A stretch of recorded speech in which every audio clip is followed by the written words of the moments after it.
మీ ధర్నాలో నేను కూడా ఒకటని చెప్తున్నా కదా తల్లి, మీరు ఎండలో ఉంటే నేను తట్టుకోలేకపోతున్నాను.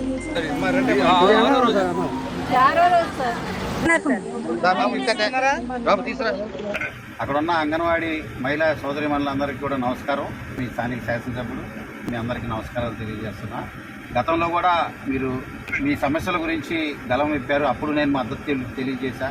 మీ సమస్యలన్నీ కూడా న్యాయమైన సమస్యలే, వాటన్నిటిని కూడా పరిష్కరించాలి. ఆ రోజు కూడా నా మద్దతు మీకు ఇచ్చాను.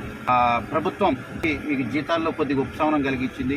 ఎల్లుండికి అసెంబ్లీ 6వ తారీఖు పూర్తయిపోతుంది. దీని తర్వాత అంగన్వాడీ సమస్యల్ని పూర్తి స్థాయిలో పరిష్కరించడానికి ఖచ్చితంగా ముందడుగు వేద్దామని కూడా పై స్థాయిలో నాయకులు తెలియజేయడం జరిగింది.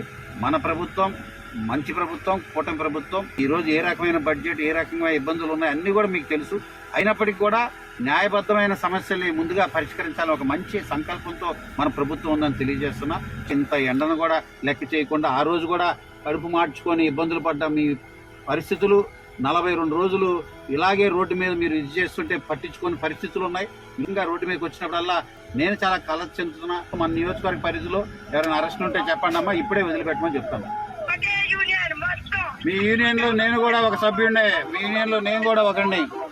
రాష్ట్రం అంతా ఒక ఎత్తు అయితే ఫార్మర్ నియోజకవర్గం నాకు పెద్ద మరి ముఖ్యంగా మీరందరూ నాకు అండగా నిలబడ్డారు. ఈ తరఫున నేను జలనీతి అడుగుతాను కూడా తెలియజేస్తున్నా. 13 నాకు క్యాబినెట్ ఉంది, 2-3 రోజులు అసెంబ్లీ నడుస్తుంది. కాబట్టి మీ తరఫున నేను కూడా మాట్లాడతా. దయచేసి కొద్ది ఓపిక పట్టండి. అసలు జరిపిందంటే అనుకూలంగా మన తోడు విని మన బాధలు తెలుసుకోవాల్సిన అవసరం లేదు. చూసాం, కళ్ళారా చూసాం. ఈరోజు ఏ వర్గాన్ని అందరినీ కలుపుకెళ్తున్నాం.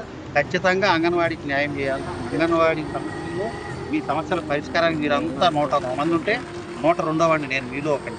అది గుర్తుపెట్టుకోండి. ఖచ్చితంగా మీ సమస్య పరిష్కరించడానికి నేను కృషి చేస్తా.